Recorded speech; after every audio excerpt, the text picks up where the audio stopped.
The supply room smells like disinfectant and cardboard. Fluorescent lights hum overhead, the kind that flicker just enough to notice. Metal shelving units line the walls, floor to ceiling, packed with medical supplies in labeled boxes. Gauze rolls, syringes still in plastic, IV bags hanging in neat rows. Everything has a number, a place, a purpose. Dr. Emma Garrett kneels beside a rolling cart on the concrete floor, counting catheter kits with a handheld scanner. 43. She marks it on the clipboard. Her handwriting is block print, neat and legible. No one reads it anyway. She's been working at St. Catherine's Regional Hospital for 11 months now. Day shift, Monday through Friday, supply inventory specialist. It is the kind of position that does not appear on organizational charts, the kind they create when budgets tighten and someone in administration needs a body to fill gaps without asking questions. Emma does not ask questions. Her scrubs are faded blue, one size too large, sleeves rolled at the wrists. No embroidered name. Just a laminated badge clipped to her chest pocket. The photo is 5 years old. Her hair was shorter then. Her eyes look different.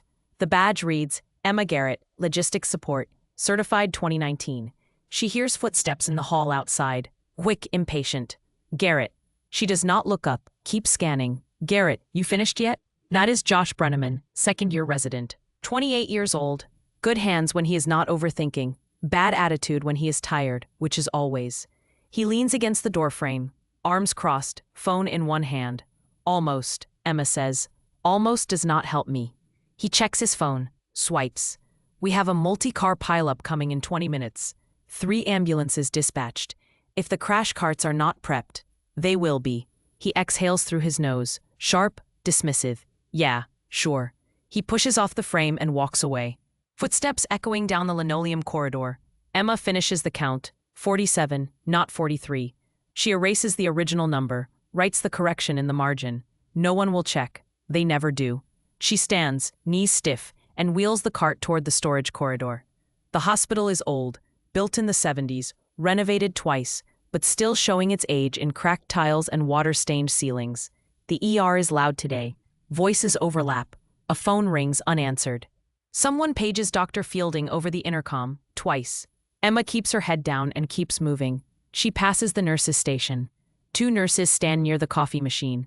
Voices low, but not low enough. Did you see her badge? One says. Outdated as hell, the other replies. 2019 cert, that is like ancient. Probably could not pass the new logistics exam if she tried. They do not bother lowering their voices. Emma does not react. She has heard worse. She pushes the cart into the hallway and turns left toward the crash cart staging area. At 11:47, someone codes in the ER. Emma is walking past Trauma Bay 4 when she hears it. The flatline scream of a monitor. Voices shouting over each other. A crash cart gets shoved through the door with too much force. Rattling against the frame. She stops, looks through the observation window. A man is on the table. 30, maybe 35. Shirt cut open, blood smeared across his chest. 2 nurses are doing compressions, switching every 2 minutes, like the protocol says. Josh stands at the head of the bed, barking orders. Another resident, younger, fumbles with the defibrillator paddles. Emma watches. The compressions are shallow, just slightly. The nurse's shoulders are not locked. She is using her arms, not her body weight. Josh yells, "Charge to 200." The paddles hum. Clear, the body jolts. The monitor spikes, then flatlines again. Again, Josh snaps. Emma's hand drifts toward the door handle. She stops herself. Not your job, not anymore. She turns and walks away, the sound of the monitor fading behind her. At 14:22, she is restocking a crash cart on the 3rd floor when Josh appears again. Hey, Garrett. She glances up from the supply bin. He's holding a tablet, screen facing her. He looks pleased with himself. That guy from Bay 4? The one who coded this morning? Emma nods. We got him back. He taps the screen with one finger. Took 3 shocks, but we stabilized him. Not bad for a Tuesday, right? Emma sets down a pack of intubation supplies. You did compressions for 40 seconds before the first shock. Josh blinks. What? You are supposed to go 2 minutes. Full cycles. AHA guidelines. His expression shifts. The smile fades. We followed protocol. Protocol is 2 minutes, she says quietly. You shocked early. You got lucky. He stares at her for a moment. Then he laughs. Short and sharp. Right, thanks for the professional input. He glances at her badge, still smiling. You still have a 2019 logistics cert. That is practically expired. Maybe stick to counting boxes, yeah? He walks off, shaking his head. Emma goes back to restocking. Her hands do not shake. That night, she sits in her car in the employee parking lot, engine off, windows cracked. The hospital glows behind her, white and cold against the dark sky. She reaches into the glove compartment and pulls out a small black case. Leather, worn at the edges. Inside, a metal bronze star. The ribbon is faded, colors dull under the dome light. Engraved on the back, CPTE Garrett, OEF, 2016-2019. She runs her thumb over the letters. A metal is cool and smooth. Then she closes the case, puts it back, shuts the glove compartment. She starts the car and drives home. The call comes at 6:14 in the morning. Emma is already awake. She always is. Sleep comes in fragments now, 2 or 3 hours at a time, and she has learned not to fight it. Her phone vibrates on the nightstand. She picks it up on the second ring. Garrett, she says. We need you in early. The voice belongs to Linda, the shift coordinator. Mass casualty drill, all available staff. I will be there in 20. She hangs up, swings her legs out of bed, pulls on her scrubs in the dark, ties her hair back without looking in the mirror. By 6:40, she is walking through the employee entrance. The ER is already transforming. Gurneys lined up in rows. Moulage kits. It's open on trays. Actors in street clothes getting fake blood applied to their arms and faces. Someone is handing out colored tags, red for critical, yellow for urgent, green for stable. Emma stops at the staging area. A nurse waves her over. We need triage bins set up in the ambulance bay. Can you handle that? Yes. Emma grabs 2 large plastic bins from the storage closet and carries them outside. The morning air is cool and damp. The sun has not cleared the horizon yet. She sets the bins down, opens the lids, checks the inventory, tourniquets, hemostatic gauze, chest seals, nasopharyngeal airways. Everything is there. She closes the lids and steps back. The drill begins at 07. Sirens wail in the distance, fake but loud. The first wave of actors comes through the doors on stretchers, shouting, clutching fake wounds. A nurse runs past Emma, yelling, I need a crit kit. Emma reaches into the bin without looking, pulls one out, hands it over. The nurse grabs it and keeps running. No thank you, no eye contact. Emma stands by the bins and waits. At 08:42, one of the actors collapses, not part of the script. He is near the nurse's station, doubled over, hand pressed to his chest. His face is pale, lips slightly blue. Someone screams, he is not acting. The ER freezes. Dr. Brennan, the attending, rushes over, kneels beside the man. Someone get me an AED. A nurse sprints toward the equipment room. Emma is 10 feet away, watching. The man is gasping, short, shallow breaths. His hand falls away from his chest. Brennan checks his pulse. It is weak. Somebody. Emma moves. She does not think, just moves. She drops to her knees beside Brennan. Her hands go to the man's chest. She rips open his shirt. 2 fingers on the sternum. She finds the landmark. Move, she says. Brennan looks at her. What? Move. Her voice is flat, final. He moves. Emma locks her shoulders, straightens her elbows. Begins compressions, hard, fast, precise, 100 per minute. Her body remembers, muscle memory older than thought. The AED arrives. She does not stop. Pads, she says. A nurse slaps the adhesive pads onto the man's chest. Emma keeps compressing, analyzing, the machine announces. Emma pulls back, hands hovering. Shock advised. She presses the button. The man's body jerks. His back arches off the floor. Emma checks his pulse. Nothing. She resumes compressions immediately. 30 compressions. 2 breaths from the nurse with the bag valve mask. Another cycle. Shock advised. She delivers it. Checks again. Still nothing. 3rd cycle. 3rd shock. This time, the pulse returns. Faint, but there. The man gasps. His eyes flutter open. Emma sits back on her heels. Her hands are steady. Brennan is staring at her. Where the hell did you learn that? Emma stands, wipes her palms on her scrubs. CPR certification. She walks away before he can ask anything else. At lunch, Emma sits in her car. Window cracked, radio off, engine cold. She holds a protein bar but does not unwrap it. Her hands are shaking now. She closes her eyes. Sand, heat, the taste of dust in her mouth. A Humvee on its side, smoke. Smoke pouring from the engine. Someone screaming inside. She is pulling him out. His leg is gone below the knee. Blood everywhere, soaking into the sand, into her gloves, her uniform. Her hands are red. "Stay with me," she is saying. "Stay with me." He is looking at her, eyes wide, pupils blown. "Doc, stay with me." He does not. Emma opens her eyes. The protein bar is crushed in her hand. She throws it out the window, starts the car, drives back inside. That afternoon, she is restocking suture kits in the supply room when someone knocks on the doorframe. She turns. Dr. Brennan stands there, holding a cup of coffee. "Hey," he says. Emma waits. "That thing this morning." He pauses.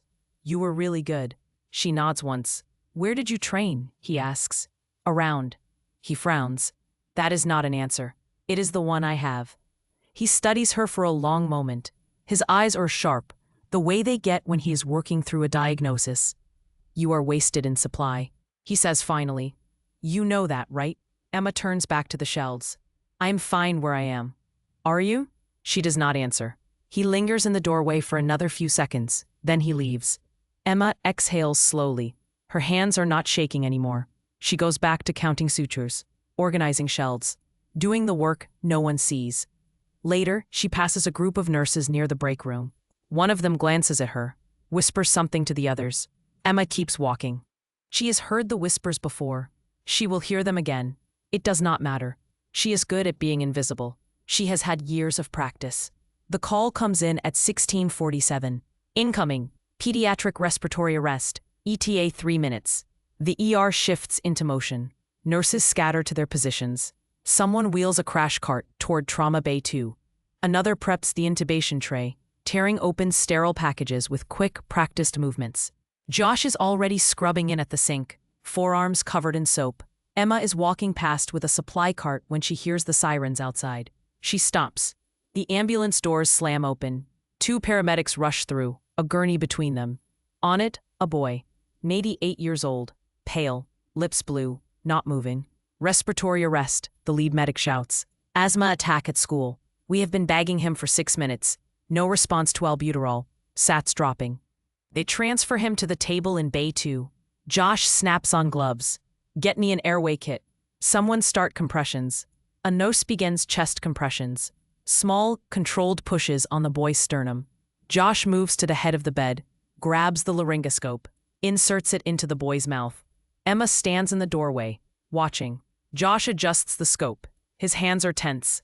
"I cannot see the cords." He repositions, tries again. "Come on."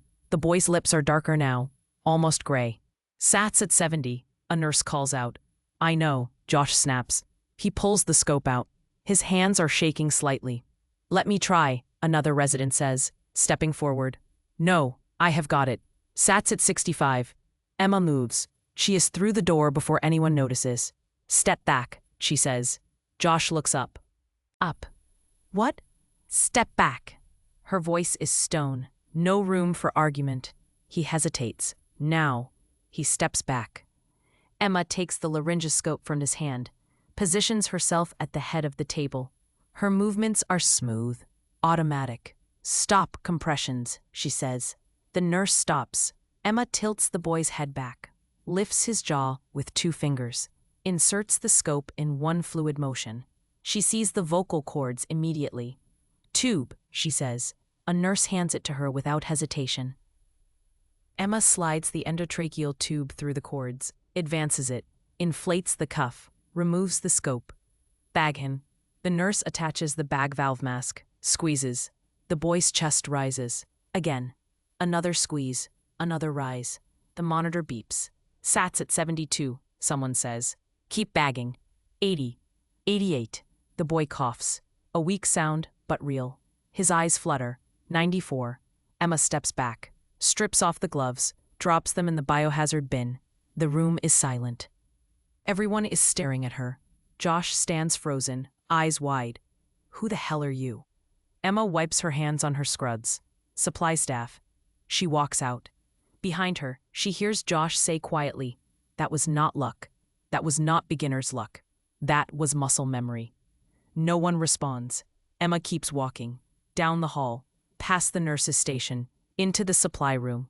She closes the door, leans against it. Her hands are shaking again. She looks down at them, turns them over. The lines on her palms are pale against her skin. She remembers other hands, smaller hands. A girl, maybe 6, pulled from a collapsed building in Kandahar. Dust in her hair, blood on her face. Emma had intubated her in the back of a truck while mortars fell 200 meters away. The girl had lived. Emma closes her eyes, breathes. When she opens them again, the shaking has stopped. She goes back to work. At 1800, Doctor. Brennan finds her restocking bandages in the third-floor supply closet. Garrett. She does not turn around. Yes. We need to talk. About what? About what you just did. Emma keeps stacking boxes. I helped with an airway. That is all. That is not all. Brennan steps inside, closes the door behind him. You intubated a pediatric patient in under 30 seconds, in a high-stress scenario, without hesitation. Emma does not respond. That is not something you learn in a CPR class, Brennan says. That is advanced airway management. That is years of training. She sets down the last box, turns to face him. What do you want me to say? I want you to tell me where you trained. I already told you, around. That is not good enough. Emma crosses her arms. It's going to have to be. Brennan stares at her. He is older, mid-50s, with gray in his hair and lines around his eyes. He has been practicing emergency medicine for 20 years. He knows when someone is hiding something. You are not just supply staff, he says quietly. Yes, I am.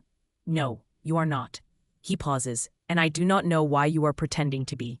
Emma holds his gaze. Are we done? Brennan exhales. For now. He opens the door, stops, looks back at her. That kid is alive because of you, he says. You know that, right? Emma does not answer. Brennan leaves. Emma stands alone in the supply closet, surrounded by boxes and shelves and the smell of disinfectant. She thinks about the boy, about his gray lips turning pink, about the way his chest rose when she got the tube in. She thinks about all the others, the ones she saved, the ones she did not. She closes the closet door and goes back to work. Later, at the nurses' station, 2 nurses are talking in low voices. Did you see what she did? I know, it was insane. Josh said she moved like she had done it 1,000 times. Who is she? I do not know, but she is definitely not just supply staff. Emma walks past them. They stop talking. She does not look at them. She has learned not to. It is 1823 when the man walks into the break room. Emma is standing at the coffee machine. The pot is half full, the liquid dark and bitter. She pours herself a cup, black, no sugar. Behind her, the door opens, footsteps, then a voice. Captain Garrett? Emma freezes. The cup overflows. Coffee spills onto the counter, pooling around the base of the machine. She sets the pot down, does not turn around. You have got the wrong person, she says. No, ma'am, I do not. She turns slowly. He is in his 40s, clean-shaven, wearing a jacket and jeans. But the way he stands, shoulders back, weight evenly distributed, tells her everything. Military. I am sorry, Emma says carefully. I think you are confused. He steps closer. Bagram, 2017. You ran the trauma unit for the 455th Expeditionary Medical Group. You saved my squad leader after an IED took out our convoy, en route Silver. Emma's jaw tightens. I do not know what you are talking about. You sutured his femoral artery with a headlamp and a pair of hemostats, the man says. His voice is steady, certain, in the back of a Humvee. While we were still taking fire, you told him he was not dying in your truck. The break room is silent. A nurse sitting in the corner looks up from her phone. That was not me, Emma says quietly. Yes, ma'am, it was. He does not blink. His name is Staff Sergeant Dalton. He's got 2 kids now. He is alive because of you. Emma's hands curl into fists at her sides. I think you should leave. The man nods slowly. Yes, ma'am. He turns, walks toward the door, stops. For what it is worth, he says without looking back. Thank you. Then he is gone. Emma stands there. The coffee machine hums behind her. The nurse in the corner is staring. What was that about? She asks. Emma does not answer. She walks out of the break room, down the hall, through the stairwell door. She sits on the steps, 2nd floor landing. The walls are cinder block, painted white years ago, now chipped and gray. Her hands are shaking. She presses them flat against her thighs, breathes, counts, in for 4, hold for 4, out for 4. It does not help. By 1900, the rumor is everywhere. Emma hears it as she walks past the nurse's station. Did you hear? Some guy came in asking for her by rank. What rank? Captain. He called her Captain Garrett. That is military. No way. She works in supply. Yeah, but did you see what she did with that kid? That was not normal. Emma keeps walking, head down, eyes forward. She reaches the supply room, closes the door, leans against it. Her phone buzzes in her pocket. She ignores it. At 1934, Josh finds her. He does not knock, just opens the door and walks in. Garrett. She is counting IV start kits, does not look up. Is it true, he asks. Is what true? That you were in the military, that you were a trauma surgeon. Emma sets down her clipboard. I stock shelves. That is not an answer. She finally looks at him. It is the only one you are getting. Josh stares at her. His expression is somewhere between confusion and frustration. You intubated a kid today like you had done it 1,000 times, he says. Some guy walks in and calls you captain. Brennan says you did compressions this morning like a combat medic. He pauses. Who are you? Emma picks up the clipboard again. I am supply staff. Bullshit. She does not respond. Josh shakes his head, steps closer. You know what I think? I think you are hiding. I do not know why, and I do not know from what. But you are not who you say you are. Emma meets his eyes. Does it matter? Yeah, it does.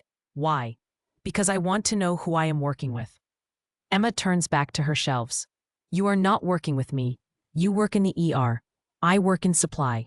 That is all. Josh stands there for another moment. Then he leaves. The door clicks shut. Emma exhales slowly. Her phone buzzes again. This time, she pulls it out. A text from an unknown number. This is Sergeant First Class Reyes. The man who recognized you today. I did not mean to cause trouble. Just wanted to say thank you. You saved lives, mine included. Ramadi, 2018. Convoy ambush. You kept me breathing long enough to get to surgery. I never forgot. Emma stares at the screen. Her thumb hovers over the keyboard. She does not reply, deletes the message, puts the phone away. By 2000, she's in the parking lot, sitting in her car, engine off, windows up. The hospital glows behind her, white lights against the black sky. She opens the glove compartment. The black case is still there. She does not open it this time, just looks at it. Inside that case is a life she walked away from. A version of herself she tried to bury. Captain Emma Garrett, trauma surgeon. 3 tours. Bagram, Kandahar, Ramadi. She saved dozens of lives, watched dozens more slip away. She closes the glove compartment, starts the car, drives home. But she knows, the past does not stay buried. Not when people remember your face. Not when they remember your hands. Inside the hospital, the whispers continue. I heard she was special forces. No, she was a doctor, a combat surgeon. Why is she working in supply? I do not know, but something happened. People do not just walk away from that. Maybe she got discharged, or maybe she is hiding. No one has answers, but everyone is asking questions now. And Emma knows that once the questions start, they do not stop. She sits in her apartment that night. Lights off. Window cracked. The city hums outside. She thinks about Sergeant Reyes, about Staff Sergeant Dalton, about all the faces she tried to forget. She thinks about the boy today, his blue lips, his small chest rising when the air finally got through. She thinks about why she left, and why she stayed gone. Her phone buzzes, another unknown number.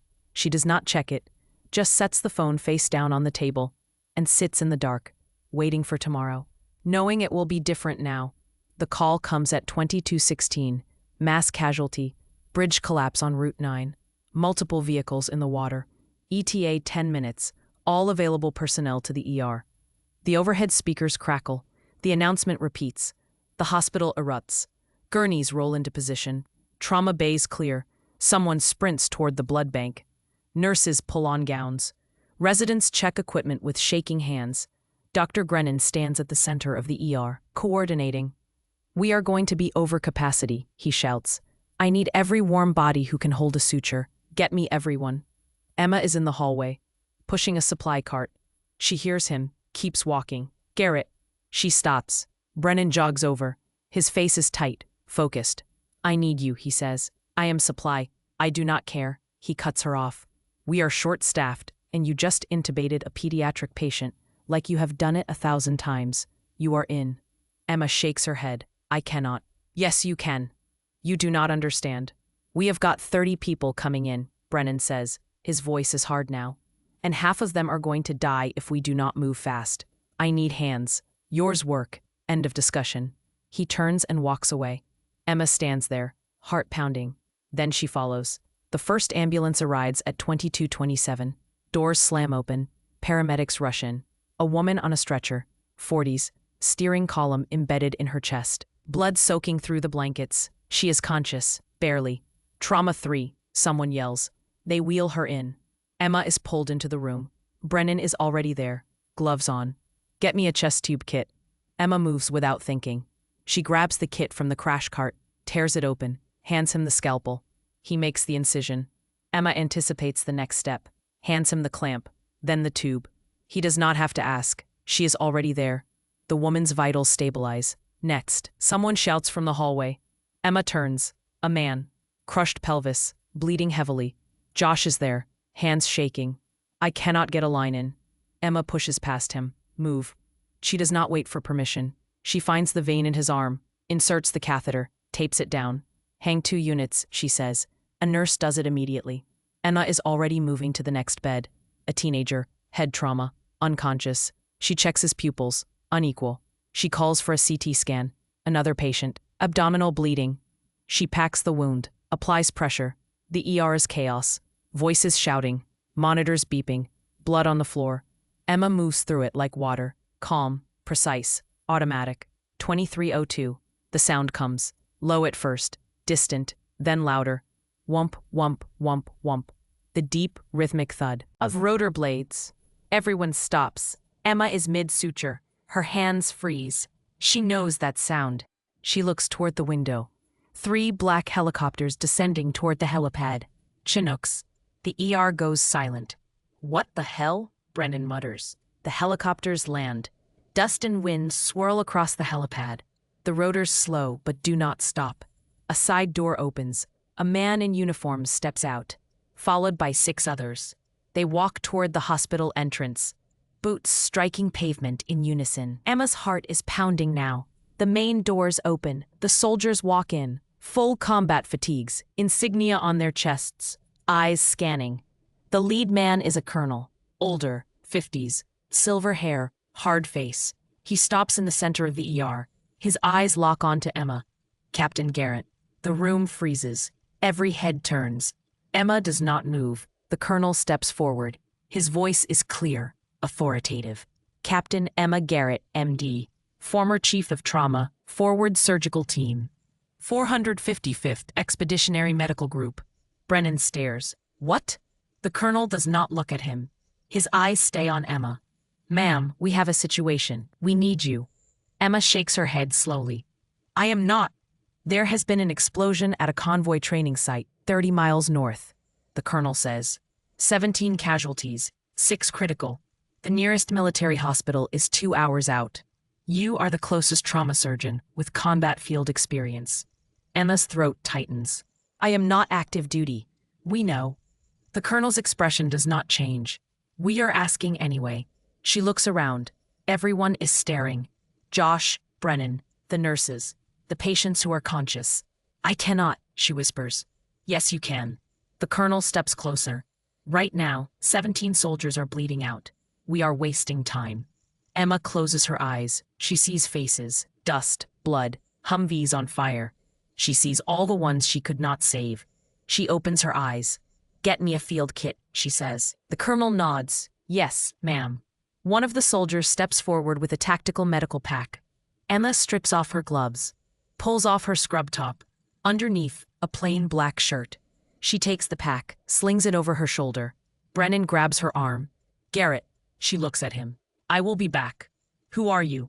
She does not answer. She follows the soldiers out. The Chinook's interior smells like oil and canvas and sweat. Emma sits on the bench, helmet on, the pack at her feet. The rotors accelerate. The helicopter lifts. Through the open door, she sees the hospital shrinking below. The colonel sits across from her. He leans forward. "Why did you leave?" he asks. Emma does not answer. "You were one of the best," he says. 3 tours. Highest survival rate in theater. You could have written your ticket anywhere. She looks at him. "Why do you care?" "Because I lost good people," he says. "And I need to know the person I am trusting with more of them is not going to break." Emma's jaw tightens. "I did not break." "Then why are you stocking shelves?" She looks away, out the door. The city lights blur below. "I stopped being able to save them," she says quietly. "What?" "Every time I tried, I saw the ones I could not." Her voice is flat, detached. "I could not focus, could not breathe, could not operate without seeing their faces." The colonel watches her. "So I left," Emma finishes. Silence. The rotors fill the space between them.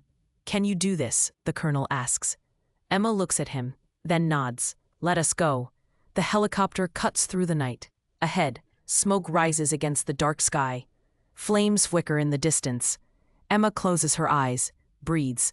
When she opens them again, her hands are steady. She is ready. The Chinook lands in a field 30 yards from the wreckage. Smoke fills the air, thick and black, the smell of burning fuel and metal. Emma steps off the ramp. Boots hit dirt. The rotor wash flattens the grass around her. Ahead, overturned vehicles. A simulation convoy that became real. Twisted metal, shattered glass, blood on the ground. A makeshift triage area has been set up under camouflage netting. Medics move between patients. Flashlights cut through the smoke. A young sergeant runs toward them, face streaked with soot. "Colonel, we have got 6 critical, 3 with penetrating chest trauma, 2 with crush injuries, 1 possible spinal." The colonel looks at Emma. "Doctor?" She is already moving. "Show me the worst one first," she says. The sergeant leads her to a soldier lying on a stretcher. Early 20s, pale, breathing shallow, a piece of shrapnel embedded in his chest, blood pooling beneath him. Emma kneels, checks his pulse. Weak, rapid. "Get me light," she says. 2 soldiers hold flashlights over the patient. Emma opens the tactical pack, pulls on gloves, tears open a package of gauze. She examines the wound. The shrapnel is lodged between the 4th and 5th ribs, close to the heart. "I need a chest tube kit and a field surgical set," she says. A medic hands them to her. Emma works fast. She makes an incision below the wound, inserts a chest tube. Blood drains immediately. The soldier gasps. His oxygen levels improve, but the shrapnel is still there. "I need to extract it," Emma says. "If it shifts, it will puncture his heart." "Can you do it here?" the colonel asks. Emma looks up, meets his eyes. "I have done it before." She turns back to the patient. "Hold him steady." 2 soldiers hold his shoulders. Emma uses forceps, grips the shrapnel. Slowly, carefully, she pulls. The metal slides free. Blood wells up. She packs the wound, applies pressure, sutures quickly. The bleeding stops. The soldier's breathing stabilizes. "Next," Emma says. She moves to the next patient, then the next. A woman with a crushed leg. Emma stabilizes it with a splint and administers morphine. A man with abdominal bleeding. She packs the wound and prepares him for transport. Another with a collapsed lung. She inserts a needle to decompress it. She works for hours. The field medics assist. They hand her supplies, hold lights. Follow her instructions without question. At one point, a young medic whispers to another, "Who is she?" "Captain Garrett," the other replies. "She ran trauma units in Bagram and Kandahar. She is a legend." Emma does not hear them. She is focused, hands moving. Ving. Mind clear. At 3:47, the last patient stabilizes. Emma sits back on her heels. Her scrubs are soaked in blood. Her hands are red. A medic hands her a bottle of water. She drinks, does not taste it. The colonel approaches. "You saved them all, ma'am." Emma does not respond. She is staring at her hands. 17 patients, he continues. 6 critical, all stable now. That is a hell of a night's work. Emma pulls off her gloves, drops them in a biohazard bag. "They need to get to a hospital," she says quietly. "Medevac choppers are inbound. 5 minutes out." She nods, stands, her legs are stiff. She has been kneeling for hours. The colonel watches her.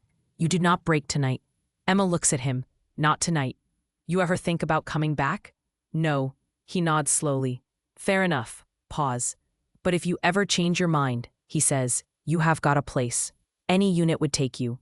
Emma does not answer. She walks toward the edge of the field, away from the lights, away from the noise. She stops, looks up at the sky. The stars are faint, washed out by the smoke. She reaches into her pocket, pulls out a small folded photograph. Creased, worn. Her old unit. Afghanistan. 2017, 12 faces, smiling, dusty uniforms, arms around each other. 8 of them are dead now. She stares at the photo, then folds it carefully, puts it back in her pocket. The medevac helicopters arrive, rotors thundering, dust swirling. The patients are loaded, one by one. Emma watches them go. The colonel walks over, stands beside her. Why did you really leave? He asks. Emma is silent for a long moment. There was a boy, she says finally. 18, shrapnel in his abdomen. I operated on him in a tent in Kandahar. Power kept cutting out, generators failing. I worked on him for 2 hours. She stops. He died anyway. The colonel does not respond. After that, Emma continues, every time I operated, I saw his face. Heard his voice. He kept asking me if he was going to be okay. I kept telling him yes. Her voice is flat, emotionless. I lied. The colonel watches her. You saved hundreds of others. I know. But you only remember the ones you lost. Emma nods slowly. Yes. Silence. That is why good doctors leave, the colonel says quietly. They care too much. Emma does not respond. The last helicopter lifts off. The field grows quiet. We should head back, the colonel says. Emma nods. They walk toward the Chinook. Inside, she sits on the bench, closes her eyes. The rotors start. The helicopter lifts. She does not sleep, just sits, hands resting on her knees. Her mind is elsewhere. Kandahar, Bagram, Ramadi. Faces she tried to forget. Voices she still hears. On the flight back, the colonel sits beside her. You did good tonight, he says. Emma opens her eyes. I did my job. It is more than that. She looks at him. Is it? He nods. Yes, it is. She turns away, looks out the open door. The city appears below, lights spreading like stars. The hospital comes into view. The Chinook descends, lands on the helipad. The rotors slow. Emma unbuckles, stands, grabs her pack. The colonel stands. DS as well. Thank you, Captain. She looks at him. I am not a captain anymore. Tonight you were. She does not respond. She steps off the helicopter, walks across the helipad, through the doors, into the hospital. The ER is quieter now. Most of the bridge collapse patients have been stabilized or transferred. Nurses look up as she walks in. Her scrubs are still covered in blood. Brennan is at the nurse's station. He sees her, walks over. Garrett. She stops. Are you okay? He asks. She nods. What happened out there? I did what they needed me to do. Brennan studies her face. You saved them. Yes. All of them? Yes. He exhales slowly. Who are you really? Emma looks at him. Tired, worn. I am just someone who used to be good at this, she says quietly. She walks past him, down the hall, toward the locker room. Behind her, the whispers start again. But she does not hear them. She's too tired, too empty. She just wants to go home. 2 days later, Emma returns to work. She walks through the employee entrance at 6:45. Same time as always. Same faded scrubs. Same badge clipped to her chest. But everything has changed. The whispers stop when she enters the hallway. Heads turn. Eyes follow her. A nurse nods as she passes. Morning, Dr. Garrett. Emma stops, blinks. The nurse smiles, keeps walking. Emma stands there for a moment, then continues toward the supply room. Dr. Brennan is waiting outside the door. Garrett, he says, we need to talk. About what? About your future here. Emma unlocks the supply room. I have a job. Not anymore. Brennan follows her inside. Admin pulled your file. You are board certified in emergency medicine and trauma surgery. Your credentials are still active. Emma sets down her bag. That does not mean anything. Yes, it does. Brennan crosses his arms. We are short 2 trauma attendings. You have more field experience than anyone in this building. I am offering you a position. Emma shakes her head. I cannot. Why not? Because I left that behind. You did not leave it behind, Brennan says. His voice is firm now. You just got scared. Emma turns to face him. You do not know what you are talking about. Maybe not. But I know what I saw. You saved a kid's life. You saved 17 soldiers. You are one of the best trauma surgeons I have ever seen. He pauses. And we need you. Not in supply. Here, in the ER. Emma is silent. Think about it, Brennan says. He walks toward the door. Stops. The offer stands. When you are ready. He leaves. Emma stands alone in the supply room, surrounded by shelves and boxes and the smell of disinfectant. She looks at her hands. They are steady now. Later that morning, Josh finds her restocking a crash cart on the second floor. Hey. She glances at him. Hey. He scratches the back of his neck, looks uncomfortable. I have been thinking about what happened, about what you did. Emma keeps working. Okay. I wanted to say I am sorry. She stops, looks at him. For what? For being a dick. He exhales. I did not know who you were, but that is not an excuse. You were good at your job. Ob and I treated you like you were nobody. Emma nods slowly. You did. He winces. Yeah, I know. Pause. I thought credentials mattered more than skill. I was wrong. Emma closes the crash cart. Apology accepted. Josh looks relieved. Thanks. He starts to leave. Stops. For what it's worth, he says, I learned more from watching you work one night than I did in 2 years of residency. Emma does not respond. Josh leaves. She stands there, thinking. 1 week later, Emma is cleaning out her locker in the supply room. She pulls out her spare scrubs, her water bottle, a protein bar she forgot about. At the bottom of the locker, the laminated badge, Emma Garrett, Logistics Support, Certified 2019. She holds it for a moment, then drops it in the trash. Brennan appears in the doorway. You made a decision, he says. Emma nods. Yes. And? She looks at him. I will take the position. Brennan smiles. Good. But I have conditions. Name then. I want to start a program, Emma says, for veterans transitioning to civilian healthcare. Fast-track certifications for former medics and corpsmen. They have the skills. They just need the paperwork. Brennan considers this. That is a big ask. I know. It will take time, funding, admin approval. I know. He nods slowly. Write me a proposal. I will take it to the board. Emma extends her hand. Deal. They shake. Welcome back, Dr. Garrett, Brennan says. 3 weeks later, Emma walks into the ER wearing new scrubs. Dark blue, embroidered on the chest. Dr. Emma Garrett, MD, Trauma.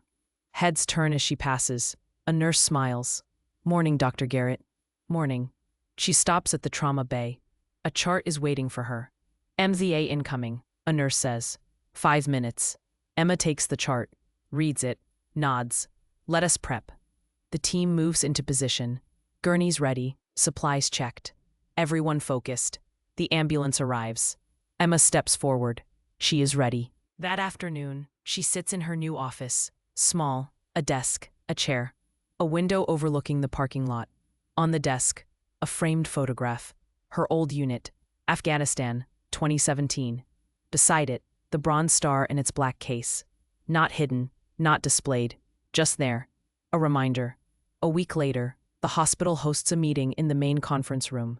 Emma stands at the head of the table. 20 people watching. Nurses, residents, attendings. She clicks to the first slide. We are implementing a new trauma protocol, she says. Response times will be reduced by 30 seconds. Compressions will follow updated AHA guidelines. 2 full minutes before initial shock. She clicks to the next slide. We are also launching a veteran integration program. Any former military medics or corpsmen who want to transition to civilian healthcare will have access to fast-track certification here at St. Catherine's. Murmurs of approval. This hospital gave me a second chance, Emma says quietly. Now we are going to give others the same. Applause fills the room. Emma nods, steps down. Brennan approaches. That was good. Thank you. You are going to change things here, he says. Emma looks at him. I hope so. 1 month later, the first veteran joins the program. His name is Marcus, former Navy corpsman, 3 deployments, struggling to find work. Emma meets him in her office. I heard about the program, he says. I did not think anyone cared about guys like me. Emma looks at him. I care. Why? Because I was you, she says. I left the service and did not know where I belonged. It took me a long time to figure it out. Marcus nods slowly. Think I can do this? I know you can. 6 weeks later, Marcus passes his certification exam. Emma shakes his hand. Welcome to the team. He grins. Thank you, ma'am. Do not call me ma'am. Yes, ma'am. She smiles. That night, Emma sits in her apartment. Lights off. Window open. The city hums outside. Her phone buzzes. A text from an unknown number. This is Colonel Hayes. Just wanted to say congratulations on the new program. You are doing good work, the kind that matters. Emma reads it, types a reply. Thank you. She sets the phone down, looks out the window. For the first time in years, she feels something close to peace. Not happiness, not yet, but peace. She closes her eyes, breathes. Tomorrow there will be more patients, more emergencies, more lives to save, but tonight she rests. 6 months later, Emma stands at the head of a conference table in the new trauma wing. The room smells like fresh paint and new carpet. Sunlight streams through the windows. 20 faces look back at her. Nurses, residents, paramedics, 2 former combat medics who completed the Veteran Integration Program last month. She clicks to the first slide. Trauma response times are down 32% since we implemented the new protocols, she says. Patient survival rates are up 18%. We are seeing results. Applause. She clicks to the next slide. The Veteran Integration Program has certified 12 former military medical personnel in the past 6 months. 4 are now working here full-time. 3 have moved on to other hospitals. All of them are saving lives. More applause. Emma looks around the room, sees faces she recognizes, faces she trusts. This is just the beginning, she says. After the meeting, Brennan pulls her aside. The board wants to make the program permanent, he says. Full funding, dedicated staff. Emma nods. Good. They also want to put your name on it. The Garrett Initiative. She shakes her head. No. Emma. It is not about me, she says firmly. It is about them, the people we are helping. Brennan sighs. Fine. But you are getting a plaque whether you like it or not. I do not want a plaque. Too bad. He walks away, smiling. Emma shakes her head, smiles too. 1 year later, the hospital has grown. A new trauma wing, an expanded ER, a dedicated training center for veteran medical personnel. Outside the main entrance, a bronze plaque is mounted on the wall. It reads, in honor of Dr. Emma Garrett, for service, courage, and the refusal to give up. Emma walks past it every morning on her way in. She never stops to read it. Today, she is in Trauma Bay 1, a motorcycle accident. The patient is a man in his 30s. Fractured femur, possible internal bleeding. Emma works quickly, stabilizes the leg, orders a CT scan. The team moves around her like a well-oiled machine. A young resident approaches. His name is David, former Army medic, completed the program 3 months ago. Dr. Garrett? She looks up from the chart. I just wanted to say, you are the reason I am here. I did not think I could do this. I thought I left that part of my life behind. He pauses. But you showed me I did not have to. Emma nods. You earned it, not me. Still, thank you. He walks away. Emma watches him go, feels something warm in her chest. Pride, maybe, or hope. That evening, her phone rings. Unknown number. She answers. Dr. Garrett. Emma, this is Colonel Hayes. She recognizes the voice. Colonel, I am calling because we have another situation. Training exercise gone wrong. Real casualties. Multiple trauma. We could use someone with your experience. Emma looks around her office. The framed photo, the bronze star, the stack of certifications from the program graduates. When? She asks. Now. She stands, grabs her jacket. I will be there in 30 minutes. She hangs up, walks out of her office. Through the ER, nurses look up as she passes. Dr. Garrett, where are you going? Emergency consult, she says. I will be back in a few hours. She pushes through the doors, into the parking lot. The night air is cool. She gets in her car, starts the engine, drives into the darkness. 3 years later, Emma is older now. Gray streaks in her hair, lines around her eyes that were not there before. She stands in front of a lecture hall. 50 medical students, eager faces, notebooks open. Trauma is not about speed, she says. It is about precision. You have to see past the chaos, past the blood, past the fear. She pauses. You have to see the person. A hand goes up. Dr. Garrett, how do you stay calm in high-pressure situations? Emma considers the question. You do not, she says. Not always, but you learn to move through the fear, to use it, to let it sharpen your focus instead of cloud it. Another hand. What is the most important lesson you learned in the field? Emma is quiet for a moment. That you cannot save everyone, she says finally. But you can save someone, and that someone matters. The room is silent. Every patient is someone's son, someone's daughter, someone's parent, someone's friend. Her voice is steady, calm. You owe them everything you have, every skill, every ounce of strength, every second of focus. She looks around the room. That is what it means to be a trauma surgeon. The lecture ends. The students file out. One stays behind. A young woman, mid-20s. Dr. Garrett? Emma looks up. Yes, my brother was in the convoy accident 3 years ago. The one where the helicopters came for you. The woman's eyes are wet. You operated on him. You saved his life. Emma goes still. He talks about you all the time, the woman continues. He says you refused to give up on him, even when the other medics said it was too late. Emma swallows. What is his name? Corporal James Mitchell. Emma remembers. The shrapnel in his chest. The bleeding that would not stop. The way his hand gripped hers when she told him he would be okay. How is he? Emma asks quietly. He is good. He's a firefighter now. Got married last year. The woman smiles through tears. He is alive because of you. Emma nods. I'm glad. The woman reaches out, hugs her. Emma hesitates, then hugs back. When the woman leaves, Emma stands alone in the empty lecture hall. She sits down in one of the chairs, looks at the blank chalkboard, thinks about all the faces, all the names, all the lives, the ones she saved, the ones she lost. She pulls out her phone, opens her photos, scrolls to an old picture.